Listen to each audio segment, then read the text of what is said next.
Hi നമസ്തേ. ഇന്നത്തെ നമ്മുടെ hair തിന്നായിട്ടുള്ള ഹെയറാണ്. സ്കാൽപ്പൊക്കെ തെളിഞ്ഞ് കാണാൻ ഒരു ടൈപ്പ് ഹെയർ. ഇതാണ് ഹെയർ. അപ്പം കണ്ടില്ലേ, സ്കാൽപ്പൊക്കെ നന്നായിട്ട് തെളിഞ്ഞ് കാണാം. അപ്പോൾ ഈ ഹെയറിനകത്ത് നമ്മൾ ഇപ്പോൾ പെർമനൻറ്റ് ബ്ലോ ഡ്രൈ വിത്ത് കെരാറ്റിൻ ചെയ്യുന്നത്. ലെങ്ത് കുറയ്ക്കണ്ടെന്ന് പറഞ്ഞതുകൊണ്ട് ഞാൻ ലെങ്ത് കുറയ്ക്കുന്നില്ല, ലെങ്ത് കുറയ്ക്കാതെ കട്ട് ചെയ്യുന്നത്. ഇനി നമുക്ക് ചെയ്തതിന് ശേഷമുള്ള ഹെയർ കാണാം എങ്ങനെയുണ്ടെന്ന്. രമ്യ എവിടെ നിന്നാണ് വരുന്നത്? കോഴിക്കോട് നിന്ന് വരുന്നത് അല്ലേ? അപ്പം ആദ്യമായിട്ടല്ല നല്ല നമ്മൾ ഹെയറിൽ ട്രീറ്റ്മെൻറ്റ് ചെയ്യുന്ന വേറൊന്നും ചെയ്തിട്ടില്ല. വന്നപ്പോൾ നന്നായിട്ട് സ്കാൽപ്പൊക്കെ തെളിഞ്ഞ് കാണാമായിരുന്നു. നല്ല ഡ്രൈ ആയിട്ടുള്ള ഹെയർ ആയിരുന്നു. അപ്പോൾ അതൊക്കെ മാറി നല്ല ഭംഗിയുള്ള ഹെയർ ആയിട്ടുണ്ട് കേട്ടോ. അപ്പോൾ ഇനി 6 മാസം ആകുമ്പോൾ റൂട്ട് ചെയ്യണം. പിന്നെ മാസത്തിലൊരു പ്രോട്ടീൻ അടുത്തുള്ള ഏതെങ്കിലും പാർലറിൽ പോയി ചെയ്യാമെങ്കിൽ ചെയ്യണം കേട്ടോ. അല്ലെങ്കിൽ നമ്മുടെ എഗ് വൈറ്റ്, വൈറ്റമിൻ ഇ കേട്ടോ, അലോവേര ജെല്ല് ഇത്രയും കൂടെ മിക്സ് ചെയ്ത് സ്കാൽപ്പിൽ അപ്ലൈ ചെയ്യണം. എന്നിട്ട് ഒരു 20 മിനിറ്റ് കഴിയുമ്പോൾ ഷാമ്പു വാഷ് ചെയ്യുക കേട്ടോ. അങ്ങനെ വീട്ടിൽ ചെയ്യാൻ പറ്റുന്ന അത് ആഴ്ച ഒരു ദിവസം ചെയ്യാം. പിന്നെ അതല്ലെങ്കിൽ നമുക്ക് പാർലറിൽ പോയി ചെയ്യാം. രമ്യ ഹാപ്പിയാണോ? പെർമനൻറ്റ് ബ്ലോ ഡ്രൈ ചെയ്ത് കഴിഞ്ഞിട്ടുള്ള ഹെയർ കണ്ടല്ലോ. അപ്പോൾ ഇപ്പോൾ സ്കാൽപ്പൊന്നും തെളിഞ്ഞ് കാണത്തില്ല, അഴിച്ചിട്ടുകൊണ്ട് നടക്കാം.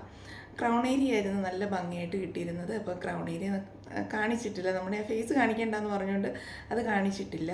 അപ്പോൾ എപ്പോഴും നമ്മൾ ചെയ്ത് കഴിയുന്നുടനെ പെർമനൻറ്റ് ബ്ലോ ഡ്രൈ ഒക്കെ ചെയ്ത് കഴിയുമ്പോൾ നമ്മുടെ കട്ടിങ്ങിലൂടെ നമ്മുടെ ക്രൗൺ ഏരിയ നല്ല ഭംഗിയായിട്ട് കിട്ടുന്നത്. അപ്പോൾ എല്ലാവർക്കും ഒത്തിരി ഇഷ്ടം അവർക്ക് അഴിച്ചിട്ടുകൊണ്ട് നടക്കാനായിട്ട്. അപ്പോൾ അഴിച്ചിട്ടുകൊണ്ട് നടക്കുമ്പോൾ നമ്മുടെ ക്രൗൺ ഏരിയ അല്ലേ, ബാക്ക് എപ്പോഴും നമ്മൾ ശ്രദ്ധിക്കുന്നില്ലല്ലോ. നമുക്ക് തന്നെ ഒരു ഫോട്ടോ ഒക്കെ എടുക്കുമ്പോൾ നമുക്കൊരു സംതൃപ്തി നമ്മുടെ ഫേസിൻ്റെ ആ ഒരു ക്രൗൺ ഏരിയ കാണുമ്പോൾ.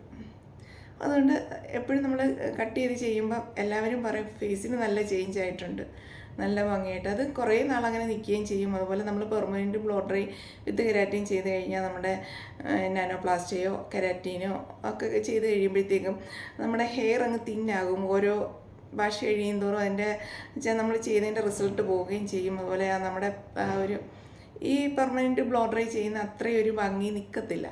കാരണം പെർമനൻറ്റ് ബ്ലോ ഡ്രൈ ഇത് കെരാറ്റിൻ അത് നമ്മുടെ അടുത്തൊന്നും ചെയ്തിട്ട് പോയൊരു 2 വർഷം 3 വർഷമായിട്ടും രണ്ടാമത് ചെയ്യാൻ വരാത്തവരുണ്ട്. കാരണം എന്ന് പറയുമ്പോൾ തീരെ മോശമായിട്ടുള്ള ഹെയറും നല്ല ഭംഗിക്ക് തന്നെ പിന്നെ ഹെയർ കിടക്കുന്നത്. ഹെയറിനൊന്നും ഒരു കംപ്ലൈൻറ്റും വന്നിട്ടില്ല. അതുകൊണ്ട് അവർ രണ്ടാമതോ മൂന്നാമതോ ഒന്നും ചെയ്യാൻ വന്നിട്ടില്ലാത്തവരും ഉണ്ട്. എന്നുവെച്ചാൽ നല്ല ഹെയർ ആയിട്ടൊക്കെ ഉള്ളവരും നല്ല ലെങ്തൊക്കെ ഉള്ളവരാ.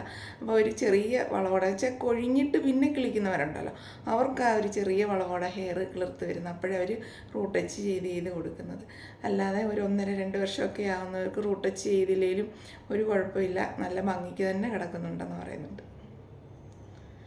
നമ്മുടെ വീഡിയോ എല്ലാവർക്കും ഇഷ്ടപ്പെട്ടിട്ടുണ്ട്. ലൈക്ക് ചെയ്യണം, കമൻറ്റ് ചെയ്യണം, സബ്സ്ക്രൈബ് ചെയ്യണം. താങ്ക്